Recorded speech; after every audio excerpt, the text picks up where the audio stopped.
At this time, I am going to ask for Kathy Ferguson, who is a community activist, always in good trouble. She's an advocate. She's the former director of our Future West Virginia DC Admissions Act.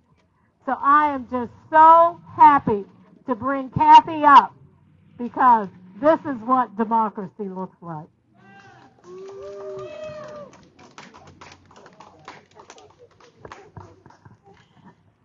Good evening. Can you guys hear me? Yes. All right, great.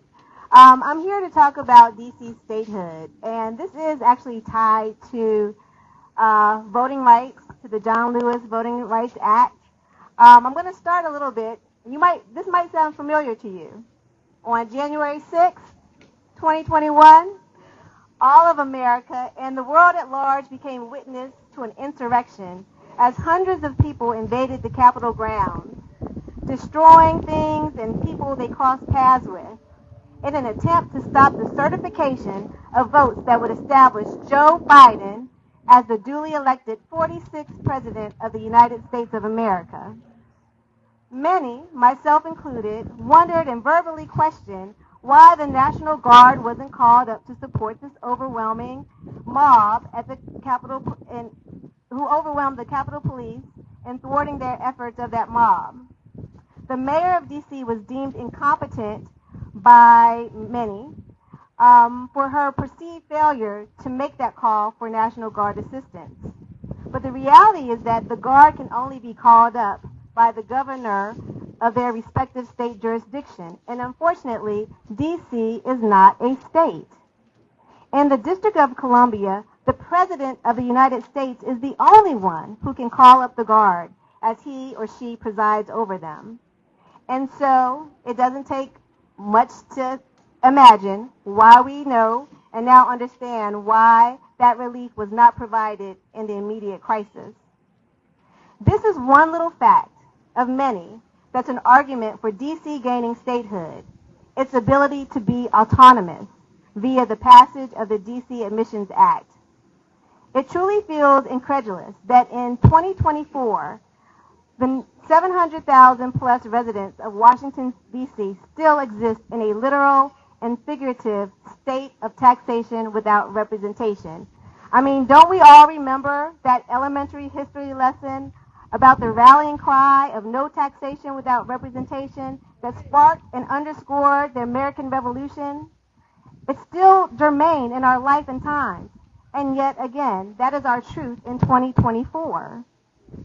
So sure, D.C. folks do get to vote for the President of the United States, and yes, they do get a representative that can draft legislation, but there's no true representation because that person cannot cast a vote for or against any proposed federal legislation on behalf of their D.C. constituency. So consider, if you will, the Build Back Better legislation that came into existence at one point. It was about extending child tax credits, addressing climate change, green economies, building infrastructure and healthcare, among many other things. Or Joe Biden's Infrastructure Act, which is creating jobs, expanding internet access, and making improvements for highways, railways, bridges, and roads. And of course, the John Lewis Act, which brings us here today as we fight to ensure access to the vote through measures like early voting, day of registrations, voting holidays, absentee ballots, and the like. These things are critically important, and sadly, D.C. residents, most of whom would benefit from such acts, had little to no ability to weigh in on these legislative matters because they have no elected official to do so. This voicelessness has been happening for hundreds of years, so the time is now to fully pass the D.C. Admissions Act and enfranchise the 750,000 people in our capital city. The veil of silence that has been imposed upon these folks, some that we may personally know as friends or family members, I know I have folks there, that veil must be lifted. We cannot ignore the fact that the district, which is comprised mostly of black and brown folks, has been systematically marginalized and excluded from having an important say in legislation that directly impacts them. It is a form of voter suppression, and the only way to truly address that is to ensure D.C. statehood. Let's not be fooled into thinking that if D.C. was predominantly white and wealthy, that they would have no say about where and how their tax dollars are spent.